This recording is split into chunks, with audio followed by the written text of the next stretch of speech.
This is the Forbes Books Podcast, conversations with remarkable folks who are impacting the world of business and beyond. Hola, I'm Joe Pardavila, and this week I'm connecting with Ashley Sumner. Ashley is a visionary founder on a mission to transform lives. As the driving force behind Liminal, she's breaking down barriers and democratizing access to coaching and mentorship. With over 15 years dedicated to uplifting and connecting communities, Ashley brings a wealth of experience and passion to her work. Her previous venture, Quilt, provided a lifeline during the uncertainty of the pandemic. And now with Liminal, Ashley is once again innovating. She's reshaping the coaching model into something interactive and relatable. She's an inspiration to entrepreneurs everywhere, tackling bold ideas with creativity and care. I had the honor of speaking with Ashley on our Uncertain Times podcast during the pandemic, and I'm thrilled to have her back to discuss her journey and the powerful impact of Liminal. Ashley, how you doing? I'm really good, Joe. How are you? I am excellent. And so we're recording this in September of 23. The last time we spoke in this setting was August of 21. And I know a lot has changed over the last couple of years, and things changed leading up to August of 21. So for the uninitiated, when we spoke, you had this company called Quilt. And to be fair, give us the quick thumbnail of what Quilt was before March of 2020. Quilt was a marketplace inspiring people to open their homes for community experiences.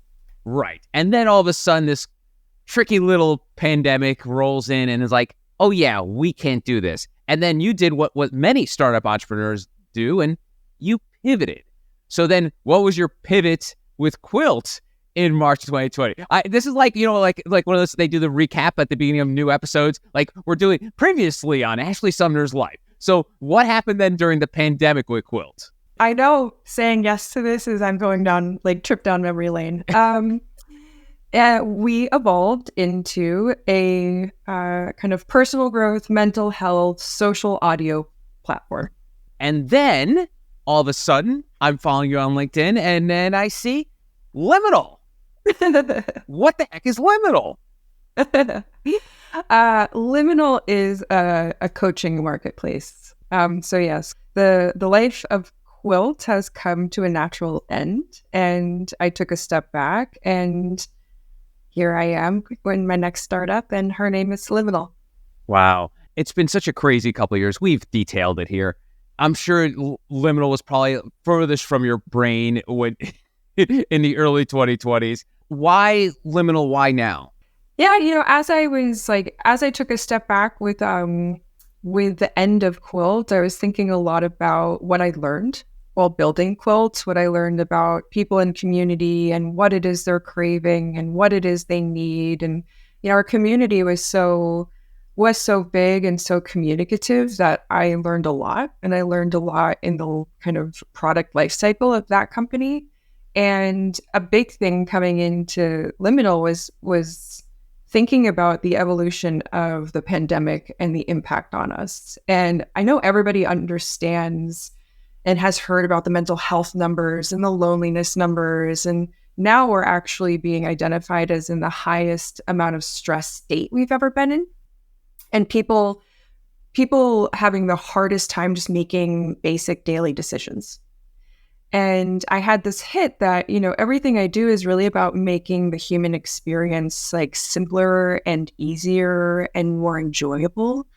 And something that has made my life a heck of a lot simpler and easier is working with coaches. Working with a lot of different people in modalities, but having that outside person who can help guide me through what I'm going through and learn how to access kind of my inner wisdom. And so that was this feeling. It's like, I want to help make people's lives easier.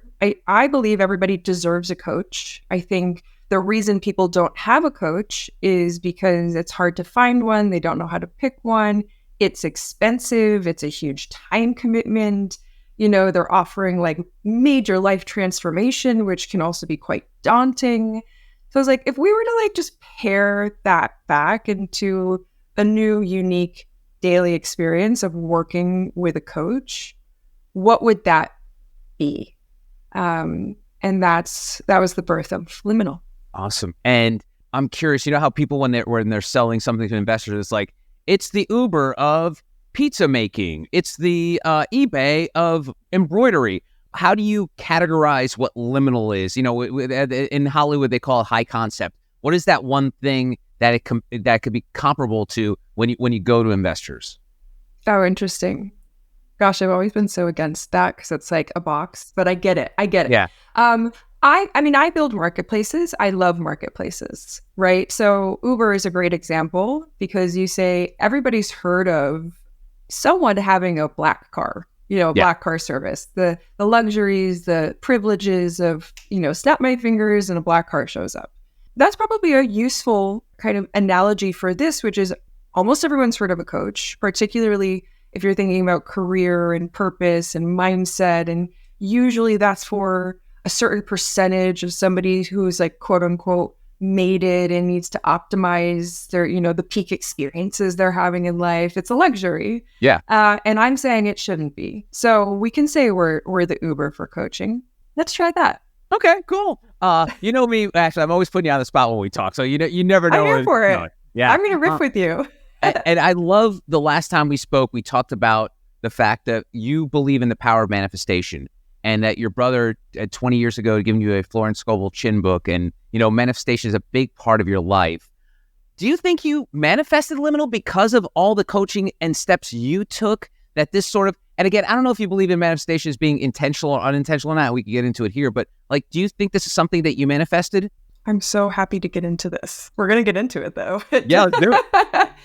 Before manifestation, I'll take a step back, and I believe in destiny. I believe each person is unique and is created specifically with a path to uncover, a journey to uncover. And I think it can look a lot of different ways depending on how somebody wants to show up to doing, quote unquote, the work, right? How are we evolving in this lifetime? That's everyone's purpose, but some are doing it maybe more than others at a faster speed, who knows? And so my work with coaches, with different facilitators has always been because I am just so interested in playing the game of how far can I get as a human being in this lifetime, not as an ego, but on a soul level. I believe because I'm very committed to that practice, because it's a bit of a devotional kind of ritual for me, that I am manifesting this reality because that's what I want to do and what I care to do. And it's not a perfect practice by any means, but it is the kind of common thread that's being woven over everything I've done. Why was she a matchmaker? Why was she, a community builder? Why was she this? Why was she that? It feels all very connected for me. And when we bring up these very esoteric and woo-woo terms like manifestation, for folks not familiar or they know the word, but to you, when you manifest something, what does that mean?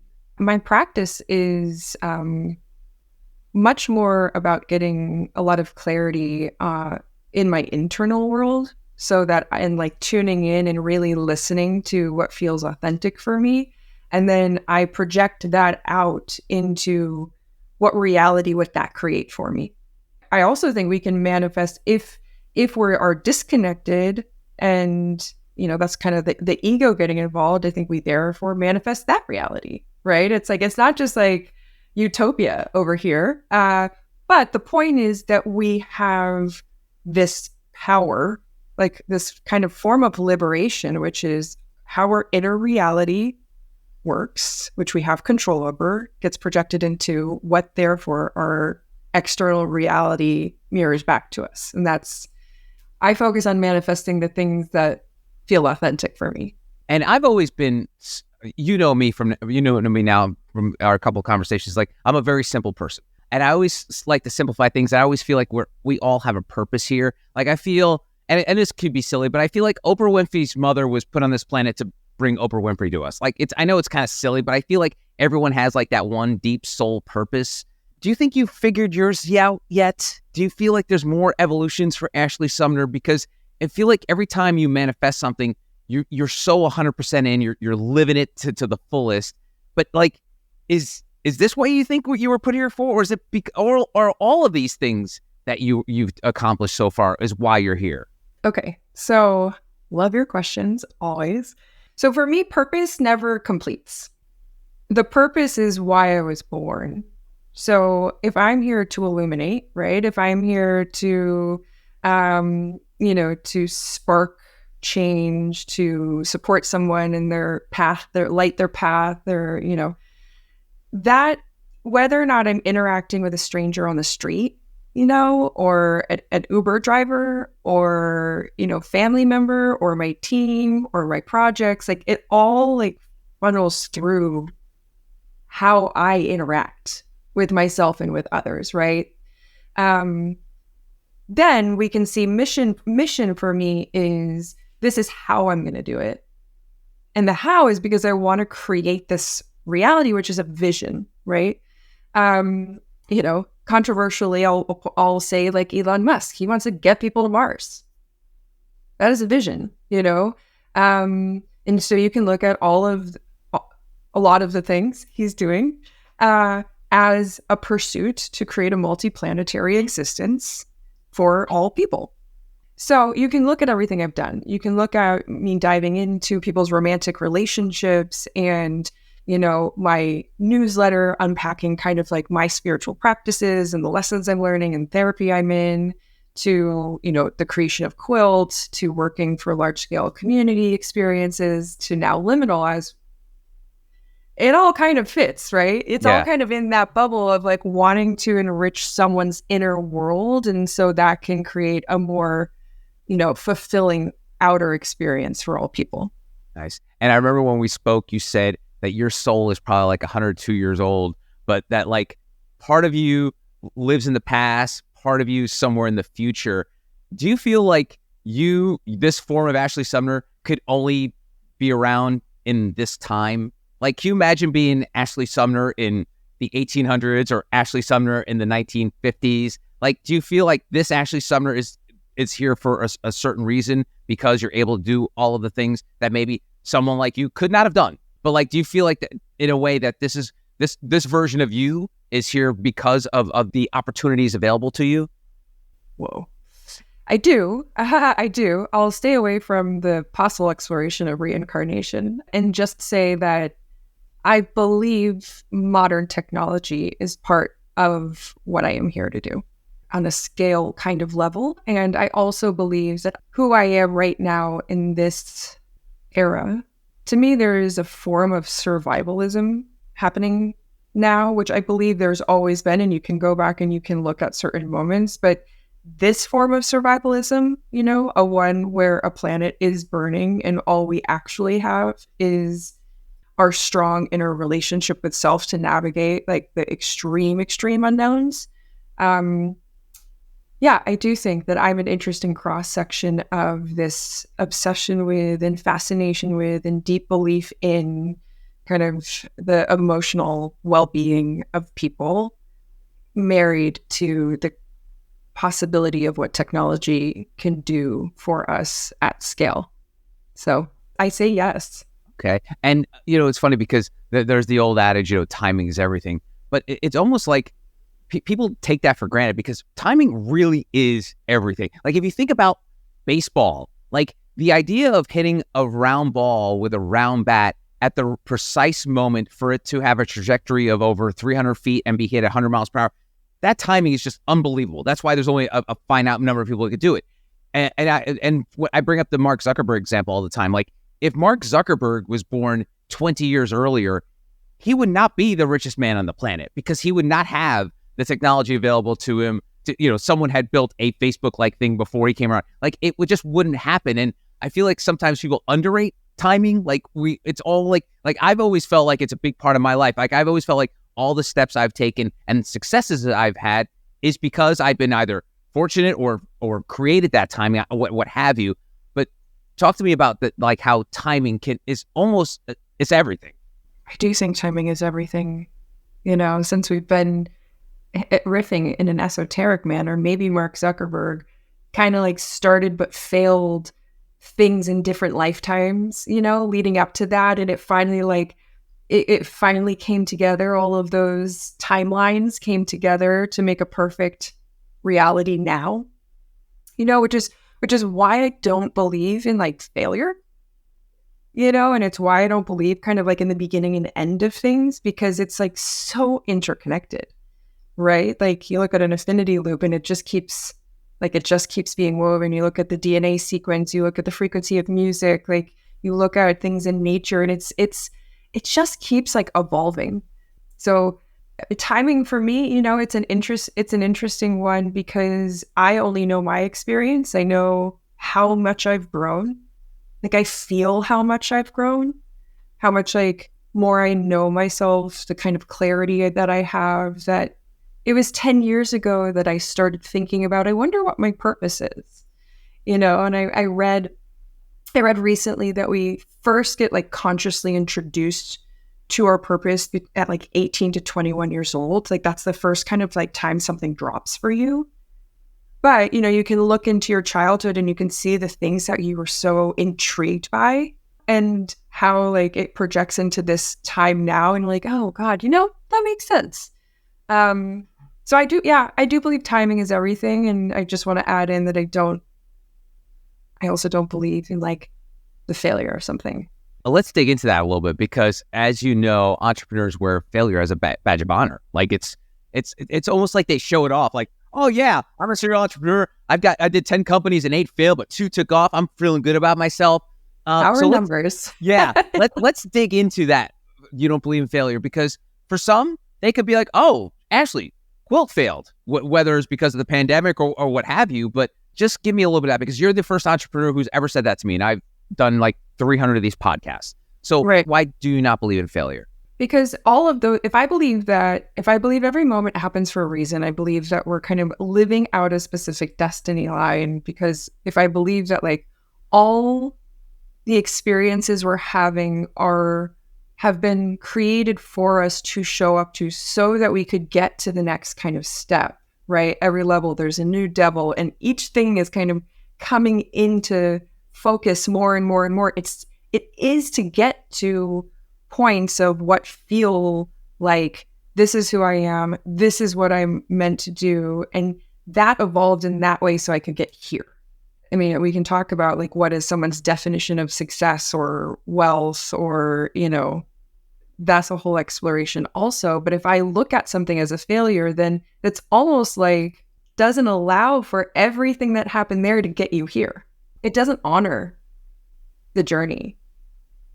And language to me is like what the words we use to describe what happened tell you everything about someone. And I think we have to be really careful about what we say, out loud, because it becomes our reality.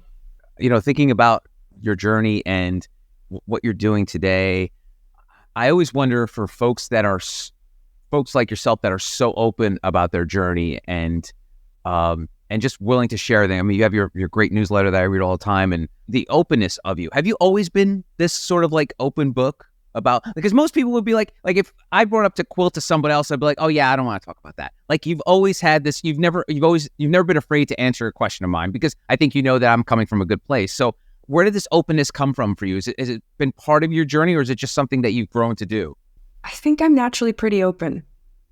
I've been given that feedback my whole life. I think, like, to me, it's like, if we're not going to be in a real, like, authentic moment together, why have a moment?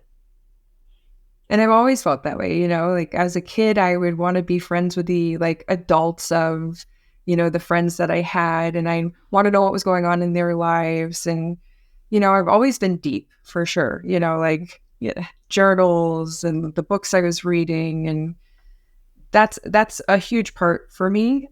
But there's a caveat, right? Like, I think the things that I talk about may seem like a vulnerable, open topic for you, because that's what it is for you. Right. And I'm like, that one's not it for me. Maybe there's something that does live inside me that is not as open. But no, I'm generally in like a pursuit of being my most authentic self, regardless of the room that I'm in, because I notice that when I show up that way, I get that back. It's funny. I took improv in New York years ago, and the coach I had, his name's Anthony Tamanik. He was famous. He had like the Donald Trump comedy show on Comedy Central.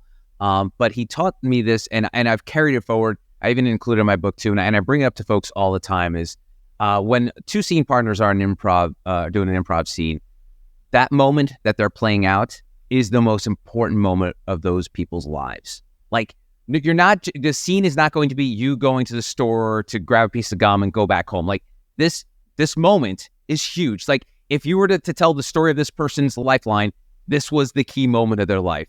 And I like to carry that into everyday interactions, because I know that people I run into, it may be the only time I ever meet them. So if I ever go to a restaurant, I'm like, and I don't know, I'm like an idiot about this. I'm like that old man that knows the server's name and calls them out by name. And because I feel like this is probably the only time I'm going to have this interaction with this person. And I kind of do this subconsciously, but I know that I'll probably never meet this person again. I want to leave this person knowing that, hey, that guy Joey wasn't so bad. Yeah. And I feel like you carry that sort of burden as well, as like that every moment, every interaction you have is the most important moment of that time. I mean, it's the only moment. In some ways, this is how can I make my present experience the highest quality experience that I can have. And I've navigated, I have a busy mind. I'm highly analytical. I'm constantly kind of thinking about a lot of different areas and things and people and that's been very beautiful, but that's also taken me out of the present moment. And I am at a place in my life where I want to make eye contact with everyone. I want to know their name. I want them to know like that I was present with them in that, like what you're describing. There's a coffee shop I go to when I'm not making my own coffee, and it's one of like my favorite parts of the day is interacting with these people and like getting to know them and all of that. So I think this is also, if we want to come back to what we have kind of been talking about, if each present moment is fulfilling, it creates like a fulfilling experience, generally speaking, right? Yeah. So why not? I feel like a lot of people aren't self-aware enough to know that. Like, and I again, me oversimplifying things. Like when I'm walking my dog Nathan, I live in a small little cul-de-sac-y kind of neighborhood, and we'll be walking, and I'll walk past someone. And this is not New York City. I'm in Charleston, South Carolina. So you could walk in New York City. It's easy to ignore someone. But I'll walk with Nathan, and it would be me, my dog, and this other person. The other person won't even look in my direction to say hello.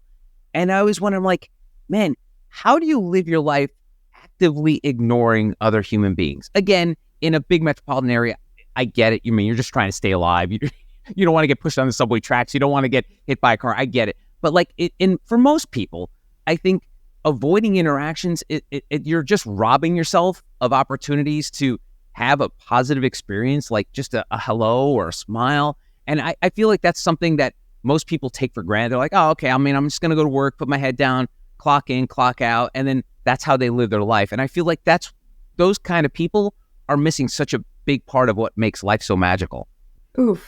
I've been there before in my life. Like I've been in moments where I didn't really have the energy to like make eye contact, smile, and say hello.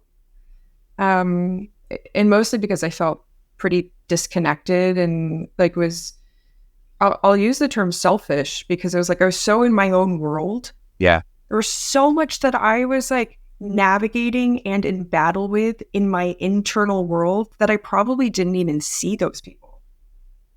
Like, this is why we come back to like why a Liminal or why my previous companies. It's like, because that level of stress, in someone's nervous system, the 30 ideas or thoughts that person is having right now in that moment, to not even notice potentially that someone is walking by them as one example, that is the stress epidemic. That is the disconnection. That is the loneliness that we're talking about. That is their own unique reality of missing out on something as simple as making eye contact with someone as you walk by and just feeling like, oh, that's so nice. Yeah. And I feel like if people have bad days, I totally get that. And I give people grace. I'm not going to be like judging that person. But if you're doing it intentionally, because I think sometimes people do. People literally are intentionally avoiding other people. But like you said, there's days where you're all in your own head. You're having a bad day, whether at work or at home. It's really that intentional piece. And my big thing is I try to be as self-aware as possible. So I always try to be as self-aware as my surroundings, what people are feeling, what people are doing. And I think that's just part of my evolution. Like, I think as a 19-year-old kid, I didn't know shit what was going around me. But I think that's just part of my growth is like, I'm just more self-aware of other people, and I'm self-aware when other people are. So my self-aware radar is like, oh, I get this person just totally living in their own head, and they have no idea what's going around outside of the 15 feet around their body, you know? Yeah, I do see that as some form of struggle. I will say that. But what you're describing to me is something that I think is a lifestyle I try to live, which is being human driven, right? It's soul driven, human driven versus ego driven, right? And the ego can come in and say, that person is not worth my time to smile at. That ego can come in and say, I don't even notice that person because I'm so obsessed in my own little world, or I'm so in a state that I don't even know how to have like a micro interaction with somebody on the street. Regardless, I've personally grown the most by thinking less about myself and just choosing to interact with the people and the things around me and surrender to like what happens when you do. I love that. That's awesome. A little while ago, I wrote a piece about say yes to everything, because I felt like there was this whole movement, and I'm sure you've seen the books and blog posts about it, like the power of no, like taking back your life by saying no. And I got to thinking, because I spoke to the president of the College of Charleston, brilliant guy, Andrew Chu, and I was asking him for advice because my friend was sending his daughter to college for the first time away from the family. And I said, what's a great, what's a couple tips for incoming freshmen coming into your school?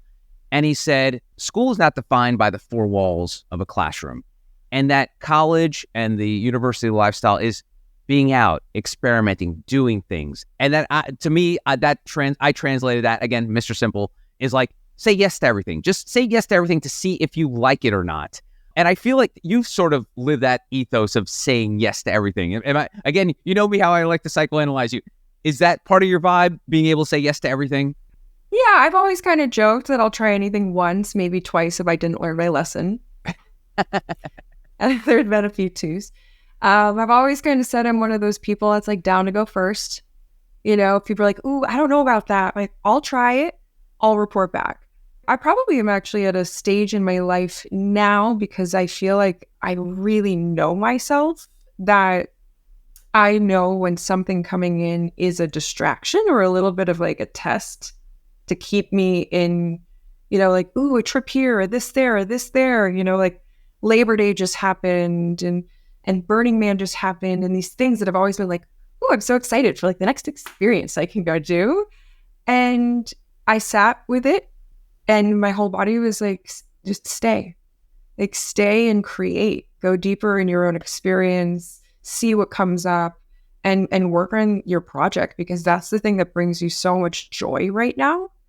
And absolute beauty has unfolded as a result that I said no to something that I kind of I'd already done. Yeah. Maybe, or knew was a distraction. And as a result, like, I feel momentum in my company, people have crossed my path that I'm just like so grateful to have in my life. Because when you have options, you have to decide what you're saying yes to.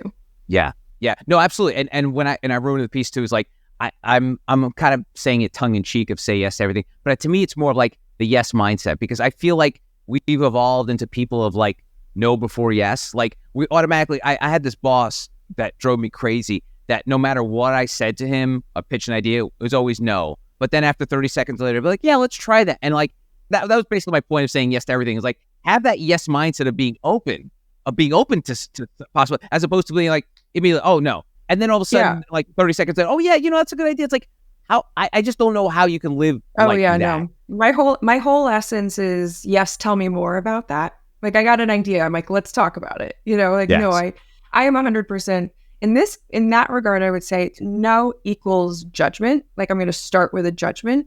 In my one of my favorite sayings from my coach is that curiosity is the emergency brake for judgment. And curiosity is yes.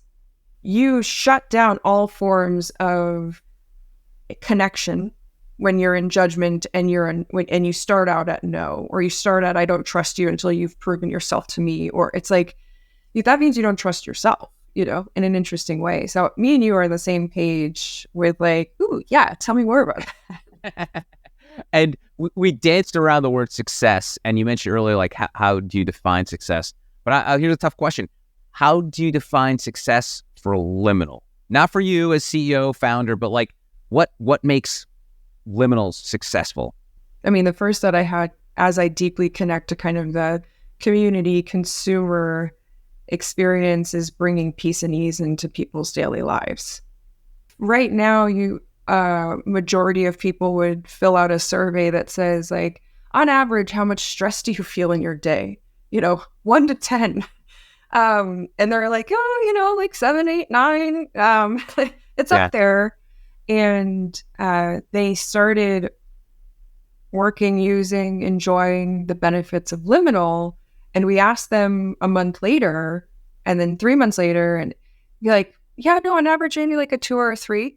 That is success to me. And honestly, we impacted tens of thousands of people's lives in Quilt, 1.0 and 100,000s and 2.0. And yes, I would genuinely like Liminal to positively impact millions of people's lives, so we can go from a stressful state to a state of peace and ease.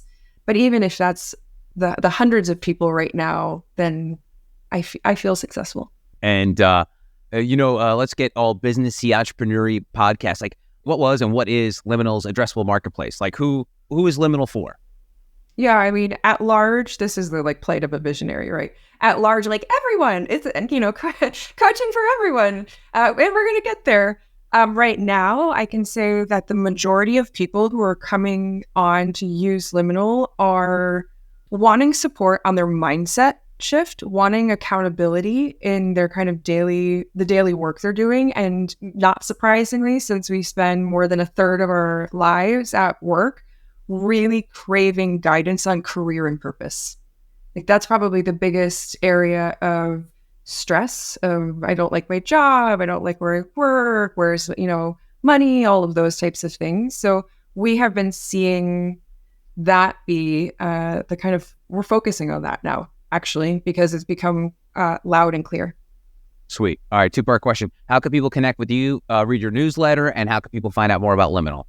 Yeah. Okay. So Liminal is an app in the App Store. It's iOS, so you can go download Liminal.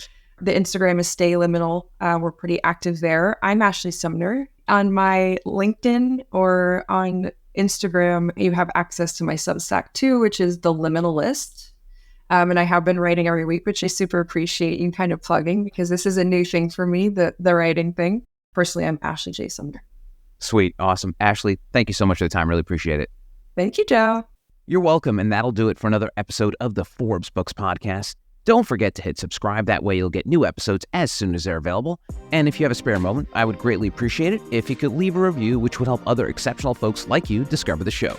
You can always connect with me on X, LinkedIn, and Instagram at Joe Pardavila. And please don't forget the golden rule and treat others as you want to be treated. Thanks for listening. Until next time, adios.